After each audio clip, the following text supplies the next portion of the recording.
اب سنیں، علامہ ابن جوزی لکھتے ہیں کہ اللہ پاک کے آخری رسول رسول مقبول صلی اللہ تعالیٰ علیہ وسلم نے فرمایا میرے پاس جبریل امین حاضر ہوئے اور عرض کیا یا رسول اللہ صلی اللہ تعالیٰ علیہ وسلم روز قیامت ایک نوجوان کو لایا جائے گا، وہ غمگین ہوگا، رو رہا ہوگا، فرشتے آگ اور لوہے کے راڈ سے گرزوں سے اسے ہانک رہے ہوں گے، وہ نوجوان 1000 سال تک الامان الامان پکارتا رہے گا لیکن اس کو امان نہیں دی جائے گی۔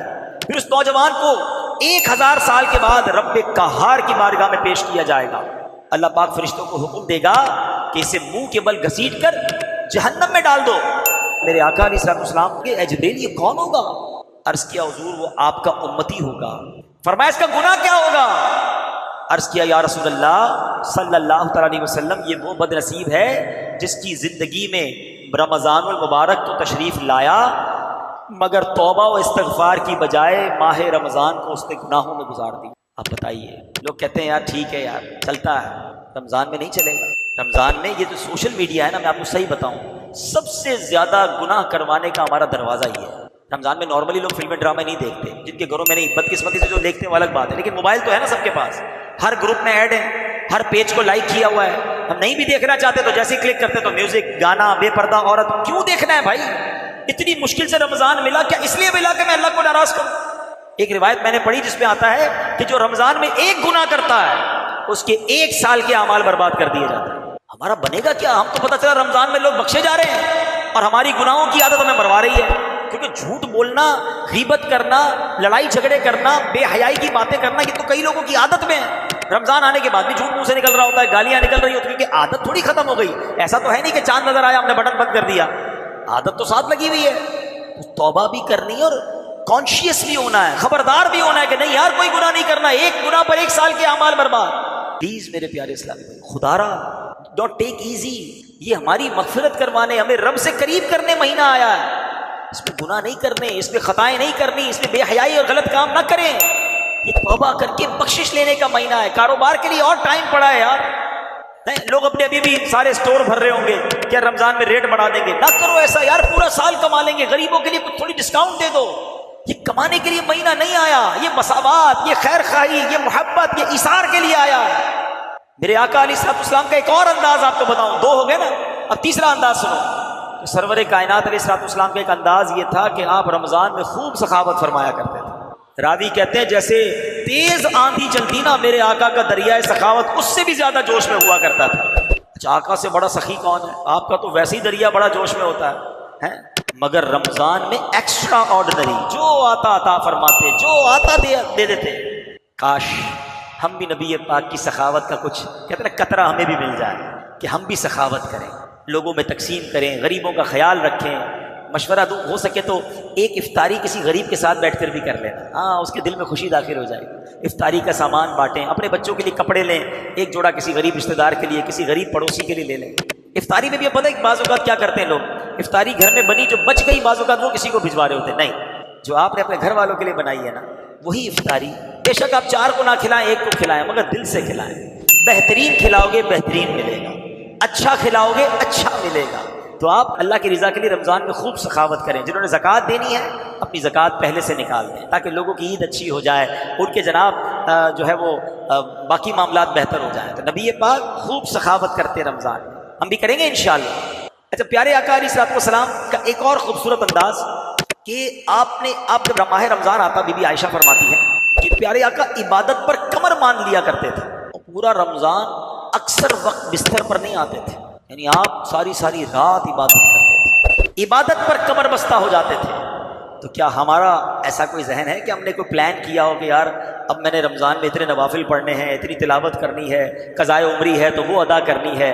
میرے پیارے اسلامی بھائیوں، رمضان کو پلان کریں، جتنے نوافل ہیں نا پورے پڑھنے، پہلے تو یہ نیت کر لیں، ظہر میں 4 سنت، 4 فرض، 2 سنت اور 2 نفل بھی پڑھیں گے، عصر کی 4 سنتیں غیر موقدہ بھی پڑھیں گے، 4 فرض بھی پڑھیں گے انشاءاللہ، مغرب میں 3 فرض، 2 سنت، 2 نفل اور 2 اوابین بھی پڑھیں گے انشاءاللہ، اور عشاء کی 17 پوری رکعتیں پڑھیں گے انشاءاللہ، اور اللہ توفیق دے تو تہجد بھی پڑھیں گے انشاءاللہ، اشراق چاش بھی پڑھیں گے انشاءاللہ۔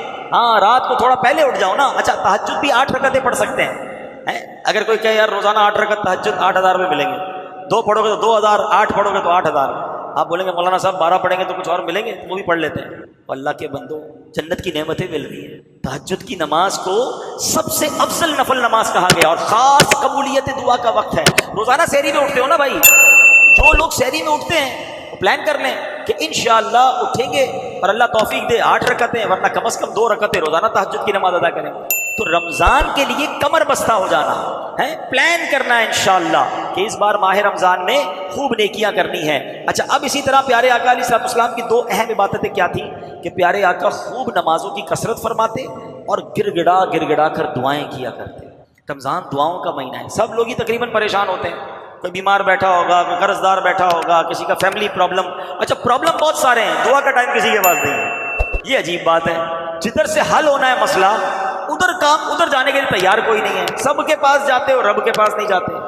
تو دعا جو ہے نا، یہ مومن کا ہتھیار ہے، اور رمضان میں میرے آقا گر گڑا کر دعائیں مانگتے، تو اللہ کرے کہ ہم بھی دعائیں مانگیں۔ اور نبی پاک ایک اور عبادت بڑی پابندی سے کیا کرتے کہ میرے آقا 20 رکعت تراویح ادا فرماتے۔ یہ مسکنسیپشن دور کر لیں، نبی پاک نے روزانہ ماہ رمضان میں وتر کے علاوہ 20 رکعتیں ادا فرمائیں۔ تراویح کی انشاءاللہ 20 رکعتیں پوری ادا کریں گے انشاءاللہ، اللہ توفیق دے تو با جماعت انشاءاللہ تراویح پڑھیں۔ تو یہ بھی ایکسٹرا ہو گیا نا، فرض نمازوں کے علاوہ تراویح پڑھیں گے ہر سجدے پر نیکیاں، تو یہ عبادت آپ نے نہیں چھوڑنی۔ یہاں یہ بھی یاد رکھیں کہ تراویح جو ہے یہ سنت مؤکدہ ہے، اور اس کی ترک کی عادت بنا لینا گناہ ہے، تو تراویح نہیں چھوڑنی ہے بالکل کسی صورت میں بھی۔ خدا نہ خواستہ کسی مصروفیت کی وجہ سے یا اللہ نہ کرے لیٹ ہو گئے، جماعت میں نہ پہنچے، تو اکیلے میں بھی تراویح پڑھنی ہے۔ ایک بڑا مسکنسیپشن ہمارے شہر میں شروع ہو گیا ہے کہ جب سے یہ 3 روزہ تراویح، 5 روزہ تراویح، 7 روزہ تراویح شروع ہوئی ہے، تو کچھ لوگوں نے یہ سمجھ لیا کہ بس 3 دن میں پورا قرآن ہو گیا، اب چھٹی ہو گئی تراویح کی۔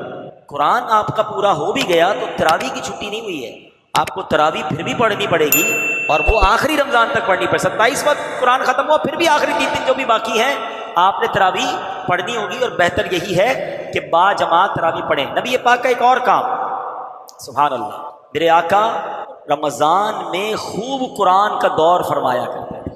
جبریل امین آتے تھے اور نبی پاک ان کے ساتھ مل کر قرآن کا دور فرماتے۔ تو اگر کوئی حافظ قرآن ہے، تراویح سنانی ہے یا نہیں سنانی، قرآن کا دور شروع کر دیں۔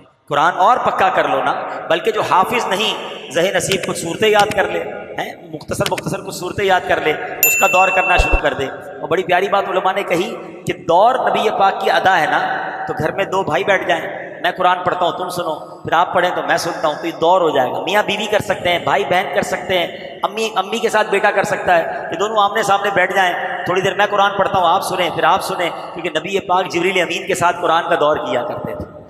تو کیا اللہ کرے کہ بس ذہن یہ بن جائے یار، تلاوت ہے، درود ہے، روزہ ہے، صدقہ ہے، خیرات ہے، پر لوٹنا ہے میں نے نیکیاں، شاپنگ ہے، گھومنا ہے، کھانا ہے، کھیلنا ہے، یہ نہیں ہے رمضان۔ رمضان آپ نے سمجھو ایک بہت بڑا جنت کا شاپنگ سینٹر ہے، اور وہاں بہت ساری جنت کی نعمتیں، یہ بھی لے لوں یار روزہ رکھ کے، تراویح پڑھ کے یہ بھی لے لیتا ہوں، ذکر کر کے یہ بھی لے لیتا ہوں، تلاوت کر کے یہ بھی لے لیتا ہوں، صدقہ کر کے یہ بھی لے لیتا ہوں۔ یہ ذہن بناؤ کہ ماہ رمضان بس میں نے نیکیوں کا ذخیرہ کرنا ہے، اور پھر سب کچھ کر لوں، ہوں تو ناقص، پھر اللہ سے عرض کروں گا مولا جن کی قبول کی ہے ان کے صدقے میری بھی قبول فرما دے۔ تو یہ اللہ کرے کہ ہمارا مائنڈ سیٹ بن جائے۔ تو بہرحال میرے پیارے اسلامی بھائیوں، چند باتیں میں نے آپ کو عرض کی ہیں، 5 اہم باتیں تھیں، میں چاہتا ہوں ریپیٹ کر لیتے ہیں رمضان آنے سے پہلے کہ رمضان کا پیارے آقا استقبال کیا کرتے تھے، ہم بھی استقبال کریں گے، نیکیاں کر کے استقبال کریں گے، ٹھیک ہے، دل صاف کر کے استقبال کریں گے، کسی مسلمان سے لڑائی ہے تو سلو کر کے استقبال کریں گے، ٹھیک ہے۔ نمبر 2، میرے آقا علیہ الصلوۃ والسلام ماہ رمضان میں فکر مند ہو جاتے تھے، رنگ مبارک تبدیل ہو جاتا تھا، خوف خدا طاری ہو جاتا تھا۔ انشاءاللہ ہم بھی اس رمضان میں اللہ کی عبادت کی فکر کریں گے اور اپنی مغفرت کے لیے خوب کوشش کریں گے انشاءاللہ۔ تیسرا، میرے آقا علیہ السلام عبادت کے لیے کمر بستہ ہو جاتے، نوافل پڑھتے اور خوب دعائیں کرتے۔ انشاءاللہ ہم بھی کثرت سے نوافل پڑھیں گے اور خوب دعائیں کریں گے انشاءاللہ۔ چوتھا، میرے آقا جبریل امین کے ساتھ قرآن کا دور کیا کرتے تھے، ہم بھی انشاءاللہ ماہ رمضان میں کثرت سے تلاوت قرآن کریں گے انشاءاللہ۔ اور 5واں، میرے آقا خوب سخاوت فرمایا کرتے ہیں، واہ کیا جود و کرم ہے شہ بطحا تیرا، نہیں سنتا ہی نہیں مانگنے والا تیرا۔ تو اے میرے پیارے اسلامی بھائیوں، خوب سخاوت کرنی ہے، اور یاد رکھیں آپ کی سخاوت اور آپ کی زکوٰۃ کا پہلا حقدار پتہ ہے کون ہے؟ وہ آپ کے اپنے غریب رشتہ دار ہیں۔ بعض اوقات لوگ دنیا میں بانٹ رہے ہوتے ہیں، غریب رشتہ دار پریشان ہوتے ہیں۔ روایتوں میں یہ مضمون ملتا ہے کہ اللہ کریم اس بندے پر قیامت کے دن نظر رحمت نہیں فرمائے گا جو غیروں کو بانٹے اور اس کے اپنے پریشان۔ تو پہلے اپنے غریب رشتہ داروں کو دیکھ لیں۔ ہاں یہ ضرور ہے کچھ رشتہ دار غریب ضرور ہوتے ہیں مگر زکوٰۃ کے مستحق نہیں ہوتے۔ زکوٰۃ کے مستحق ہونے کے لیے پورا ایک سٹی پورا ترتیب ہے نا کہ وہ صاحب نصاب نہ ہو، اس کے پاس اتنی رقم نہ ہو۔ تو اگر آپ کو لگتا ہے میرا کوئی رشتہ دار غریب ہے، بیچارہ پریشان ہے اور زکوٰۃ کا مستحق نہیں ہے، تو بھی اس کی مدد ضرور کریں، مگر اللہ نے مال دیا ہے تو زکوٰۃ کے علاوہ والے مال سے کریں۔ اور اگر کوئی رشتہ دار غریب ہے اور زکوٰۃ کا مستحق ہے تو پہلے اس کو زکوٰۃ دیں۔ اور اس کے بعد میری گزارش یہ ہے کہ دعوت اسلامی جو عاشقان رسول کی ایسی تحریک ہے جو دنیا کے 150 سے زیادہ ملکوں میں دین متین کی خدمت کر رہی ہے، تو اس بار بھرپور دعوت اسلامی کا ساتھ دیں گے انشاءاللہ، اور فطرہ جس کو اللہ نے دیا ہے بہترین فطرہ دیں گے انشاءاللہ، ٹاپ کیٹیگری کا فطرہ دیں گے انشاءاللہ۔ اللہ مجھے اور آپ کو اپنی راہ میں دل کھول کر خرچ کرنے کی توفیق عطا فرمائے۔ صلو علی الحبیب۔ جو بندہ یہ کہے نا کہ دعا پتہ نہیں قبول ہوگی یا نہیں، اس کی قبول ہی نہیں ہونی، وہ نہ مانگے۔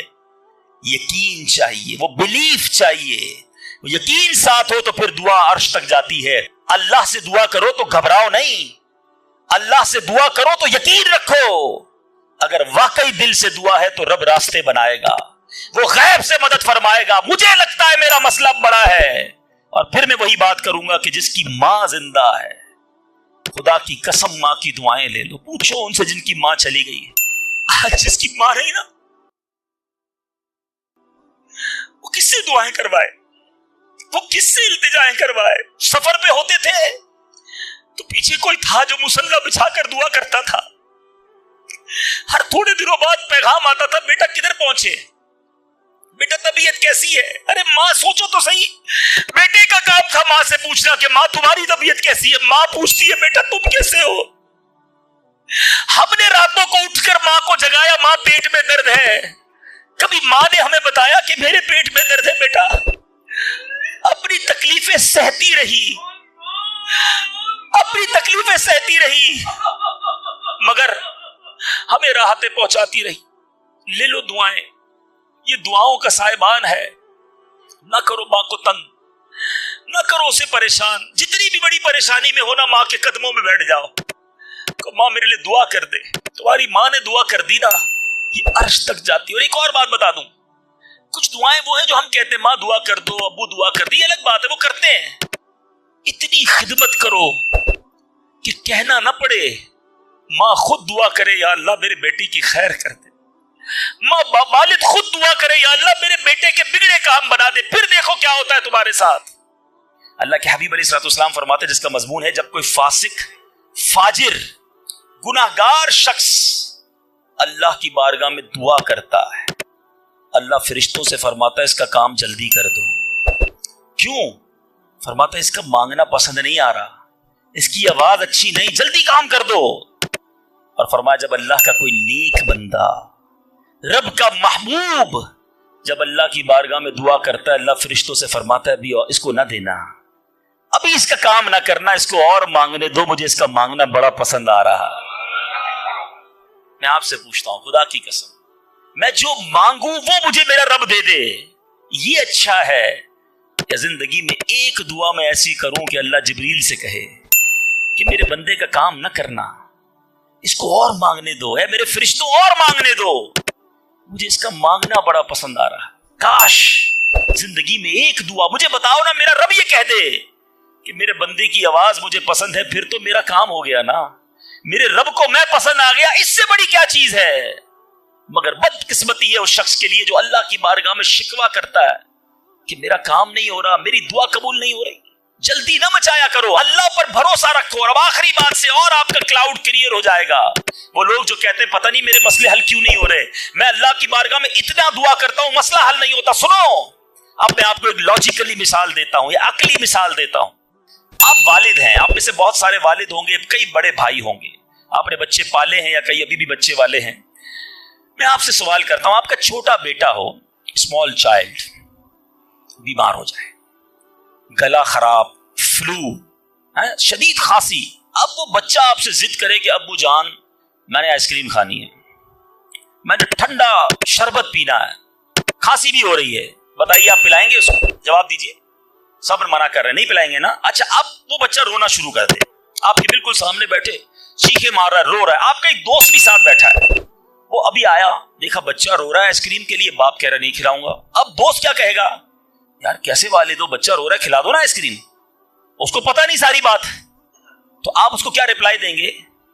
آپ کہیں گے میں والد ہوں, مجھے پتا ہے بچے کو کب کیا دینا ہے, ابھی آئس کریم کھلا دوں گا تو گلا خراب ہو جائے گا, یہ اور بیمار ہو جائے گا. اس کو آئس کریم دینا اس سے محبت نہیں ہے, دشمنی ہے. ایسا ہی ہے, ذرا بات میرے ساتھ رہیے گا.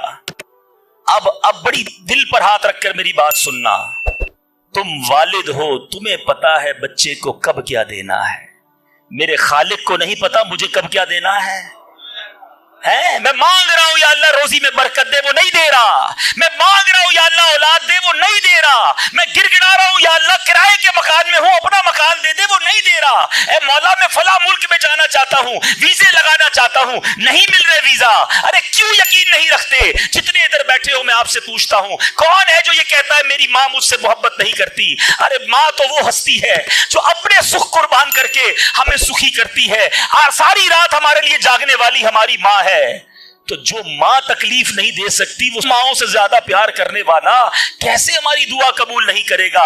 یہ یقین رکھ لو, اگر میں مانگ رہا ہوں وہ نہیں دے رہا تو وہی میرے لیے بہتر ہے. میرا کام نہیں ہو رہا نا, وہی میرے لیے بہتر ہے. جو اولاد کی تمنائی ہے, نہیں مل رہی اولاد, یقین کر لو کہ میرے لیے اولاد بہتر نہیں. پوچھو ان ماں باپ سے جن کے بچے مار کر انہیں گھر سے نکال دیتے ہیں.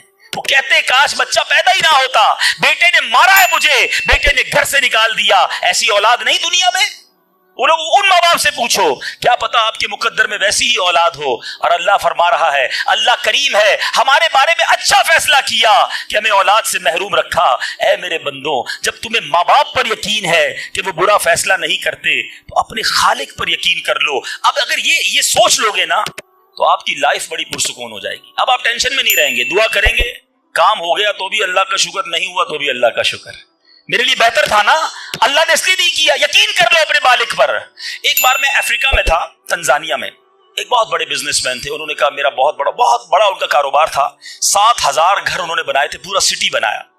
بڑی محبت کرتے ہیں دعوت اسلامی سے. مجھے کہا تنزانیہ آئے, اب ہمارے ساتھ چلیں اور ہمارے اس پورے شہر کے اندر دعا کر دیں. میں نے کہا چلیں چلتے ہیں. میں ان کے ساتھ بیٹھ گیا ان کی گاڑی میں. سنیے گا ذرا, میں اس بزنس مین سے ایک بات سیکھا ہوں اور میں بھولتا نہیں ہوں بات. تقریباً جب بھی میں نے یہ بیان کیا مجھے واقعہ خود ہی یاد آ جاتا ہے.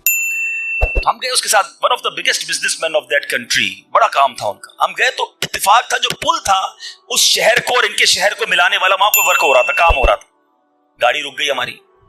وہ بڑا آدمی تھا, اس نے کئی لوگوں کو فون کیا, بھائی ہماری گاڑی کو نکلنے دے. کہا نہیں صاحب گاڑی نہیں نکل سکتی, پل پر کام ہو رہا ہے, ٹریفک کلوز. بہت کوشش کی اس نے, نہیں ہوا. ہم واپس آ گئے. جب ہم واپس آئے تو مجھے لگا کہ یار اس کو بیچارے کو دل چھوٹا ہو جاتا ہے نا انسان کا, بڑی محبت سے لے کر گیا اور لے ہی نہیں جا سکا. تو میں نے کہا آپ گھبرائیں نہیں, اس پہ کوئی خیر ہوگی, اللہ خیر کرے گا. میں ان کو تسلی دے رہا ہوں. یار اس بندے نے جو جملہ کہا نا, وہ کہتا ہے بھائی میری زندگی کا ایک دستور ہے, جب میرا کام ہو جاتا ہے نا تو میں ایک بار اللہ کا شکر ادا کرتا ہوں, نہیں ہوتا تو 2 بار اللہ کا شکر ادا کرتا ہوں. میں شاکڈ ہو گیا. میں نے کہا آپ نے کیا کہا, دوبارہ کہیے. وہ بزنس مین ہے, مولوی, کوئی عالم دین نہیں تھے, لیکن مجھے سکھا گیا وہ بندہ. میں نے کہا دوبارہ کہیے. کہتے جب میرا کام ہو جاتا ہے نا میں ایک بار اللہ کا شکر ادا کرتا ہوں, جب نہیں ہوتا تو میں 2 بار اللہ کا شکر ادا کرتا ہوں. میں نے کہا یہ کیوں؟ کہتے نہیں کس نے کیا, کام نہیں ہوا تو کس کی مرضی سے ہوا, ہم دونوں کا جانا وہاں ٹھیک ہی نہیں تھا. جب ہی روڈ بند ہو گیا, اللہ نے جو کیا میرے مالک نے بہتر کیا. میں نے کہا یار آپ کمال کی شخصیت ہو. میں اتنا خوش ہوا اس بندے سے. یہ فارمولا یاد کر لو, لائف پرسکون ہو جائے گی. جو مانگو مل جائے یا اللہ تیری مہربانی, جو نہ ملا یا اللہ پھر بھی تیری مہربانی. تو میرے ماں سے زیادہ مجھے چاہنے والا ہے, بہتر تھا جبھی تو نہیں دیا. اچھا اب دعا کے کچھ آداب بھی سن لیں. دعا قبول نہ ہونے کا ایک سبب حرام روزی بھی ہے. حدیث کے الفاظ ہیں حرام خور کی دعا قبول نہیں ہوتی. بندہ حرام بھی کھا رہا ہے, سود کا کام بھی کر رہا ہے, ملاوٹ بھی کر رہا ہے, جھوٹ بول کر روزی بھی کما رہا ہے, کہتا ہے دعا کیوں قبول نہیں ہوتی. ایک بار حضرت موسیٰ علیہ نبینا علیہ الصلوۃ والسلام نے ایک شخص کو دیکھا, بڑا رو رہا تھا, بڑا گر گڑا رہا تھا, یا اللہ میری دعا قبول کر لے, یا اللہ میری دعا قبول کر لے. حضرت موسیٰ نے دیکھا, اللہ سے عرض کی مولا تیرا بندہ کتنا رو رہا ہے, گر گڑا رہا ہے, میرے مالک اس کی دعا قبول کر لے. ارشاد ہوا اے موسیٰ یہ اتنا روئے کہ روتے روتے مر جائے, اتنے ہاتھ اٹھائے کہ اس کے ہاتھ آسمان کو چھو لیں. اے موسیٰ میں نے اس کی دعا قبول نہیں کرنی. عرض کی مولا کیا وجہ ہے؟ ارشاد ہوا اے موسیٰ یہ کھاتا حرام ہے, اس جو لباس پہنا یہ حرام ہے. سوچئے اللہ کے نبی سفارش کر رہے ہیں اللہ اس کی دعا قبول کر لے, مگر حرام کھانے والے کی دعا قبول نہیں ہوتی. اپنی روزی پاکیزہ کرو. آپ میں سارے چاہتے ہیں نا مستجاب الدعوات بن جائیں. مستجاب الدعوات کے معنی کیا ہے؟ جس کی ساری دعائیں قبول ہوں. سب چاہتے ہو نا. حضرت سعد بن ابی وقاص نے پیارے آقا سے سوال کیا, کیا بیوٹیفل کوسچن کر لیا, ہمارے کام سیدھا ہو گیا. آقا سے عرض کی یا رسول اللہ میں مستجاب الدعوات بننا چاہتا ہوں, I want to be a مستجاب الدعوات. نبی پاک نے کوئی لمبا چوڑا, آپ کو تو پورا سلیبس دیا جاتا ہے نا, پی ایچ ڈی کرنا ہے تو اتنی کتابیں پڑھو, ایم بی بی ایس کرنا ہے تو اتنی کتابیں پڑھو, لیکن مستجاب الدعوات تو کمال ہو گیا نا. اس سے بڑی ڈگری ہے کوئی؟ جو دعا مانگو وہ مل جائے. کوئی بڑا سلیبس نہیں دیا نبی پاک نے, اتنے سال روزے رکھو, اتنی تلاوت کرو, اتنے سجدے کرو, اتنے طواف کرو. سنو, ایک لائن میں میرے آقا نے جواب دے دیا, فرمایا اے سعد اپنے لقمے پاکیزہ کر لو تو مستجاب الدعوات ہو جاؤ گے. That's it. غذا پاکیزہ ہو, آپ کی دعائیں قبول ہونا شروع ہو جائیں گی. ایک اور بڑی اہم بات جو مسٹیک کر جاتے ہیں وہ کیا ہے کہ ہم دعا کے اندر فوکس نہیں کرتے. یاد رکھیں اللہ غافل دل کی دعا نہیں سنتا, یاد رکھیے گا. مثال کے طور پہ ہم دعا کرتے وقت آمین, کبھی ادھر دیکھ رہے ہیں آمین آمین آمین, بات اللہ سے کر رہے ہو اور دھیان کہیں اور ہے. اس کو میں آپ کی ایگزامپل دیتا ہوں. آپ میں سے کئی ٹیچرز بیٹھے ہوں گے, پروفیسر بیٹھے ہوں گے, سیٹ بیٹھے ہوں گے, والد بیٹھے ہوں گے. آپ کا اسٹوڈنٹ آپ کے سامنے بیٹھا ہے, آپ کا بیٹا آپ کے سامنے بیٹھا ہے, آپ کا ماتحت آپ کے سامنے بیٹھا, آپ اس کو بڑا کوئی بات سمجھا رہے ہیں, بیٹا دیکھو یوں کرنا یوں کرنا ہے. وہ کبھی ادھر دیکھے, کبھی ادھر دیکھے, کبھی موبائل نکال لے. کیسا لگے گا آپ کو؟ کمال ہے یار, میں تم سے بات کر رہا ہوں اور تمہارا دھیان کہیں اور ہے. توجہ سے سنو. آپ کو برا لگتا ہے آپ کا بچہ آپ کی بات نہ سنے. تم رب کی بارگاہ میں ہاتھ اٹھا کر دھیان کہیں اور ہے, کدھر سے دعا قبول ہوگی؟ یہ بے ادبی ہے. بارگاہ الہی میں حاضر ہیں تو بس فوکس, پتا چلے میں کس کے دربار میں ہوں, آنکھیں جھکی ہوں, ادب سے بندہ بیٹھے وضو کر کے, اس کا خیال مالک کے دربار کی طرف ہو کہ غلام ایک مجرم بادشاہ کے دربار میں ہاتھ اٹھائے, بھکاری بن کر حاضر ہوا ہے. پھر دیکھیں کیسے عطا ملتی ہے. ایک اور مسٹیک دعا قبول نہ ہونے کا ایک سبب, اور وہ ہے یقین. ایک بڑا پرابلم یہ ہے, بندہ کہتا ہے یار چلو مانگ لیتے ہیں, باقی ہوتی نہیں اپنی دعا قبول. ایک واقعہ مجھے یاد آیا,